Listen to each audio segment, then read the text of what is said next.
सामने आ रही है। तो इस वक्त की बड़ी खबर आपको बता देते हैं, ये जानकारी आपको दे दें इस वक्त की।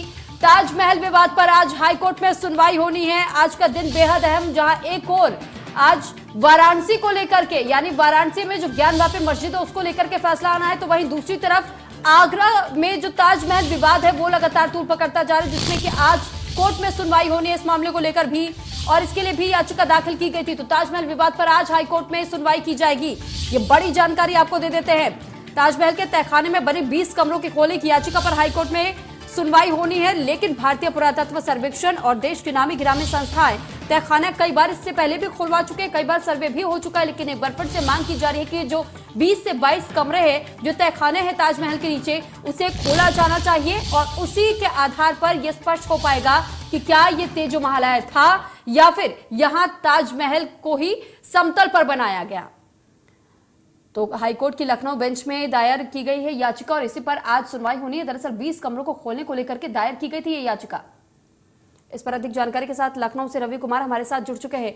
आपसे जानकारी चाहेंगे रवि कि जो ताजमहल के 20 से 22 कमरे हैं उन तहखानों को खोलने की बात की जा रही है, इसके लिए याचिका भी दाखिल की गई है, आज कोर्ट में सुनवाई होनी है। लेकिन जो याचिका दाखिल की गई थी, इन याचिका में किन किन बातों का जिक्र किया गया है और इस मामले को लेकर आपके पास और क्या कुछ नया अपडेट है, क्या कुछ जानकारी?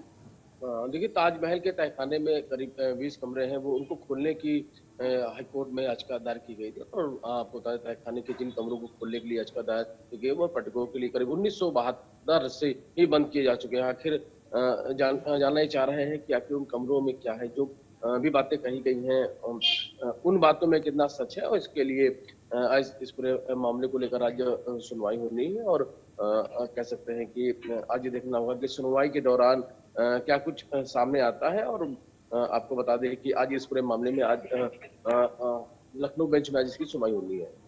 बिल्कुल, साथ ही रवि कुछ ऐसे तथ्य भी लोगों की तरफ से पेश किए गए, या फिर जब इस आधार पर जब गूगल पर भी मान लीजिए सर्च किया जाता है या कुछ, तो इन्फॉर्मेशंस कई ऐसी प्रोवाइड की गई है और कहा जाता है कि इतिहासकारों ने जानबूझ करके सच को छुपाया था, ढकने की कोशिश की गई थी। और जो याचिका दाखिल की गई थी इसको लेकर भी कई जिक्र किए गए हैं कि अगर आप ताजमहल की आकृति को देखेंगे या फिर कई ऐसे शिल्पकारों के माध्यम से भी इसे दर्शाया गया है, चाहे कहीं कहीं पे आपको कलश का सिंबल नजर आएगा, ओम के सिंबल नजर आएंगे, संस्कृत में स्क्रिप्चर्स भी नजर आते हैं। तो ये जो जानकारी दाखिल इसमें की गई है, इसमें कितनी सच्चाई नजर आती है, क्या कुछ जानकारी इसको लेकर? देखिए, कहा जाता है जो ताजमहल उसके तहखाने में बहुत से जो रहस्य हैं वो दफन है। और आपको पता है ताजमहल का जो मुख्य गुंबद है और उसके अलावा जो 4 और बनी मीनारों का रास्ता तहखाने से भी है।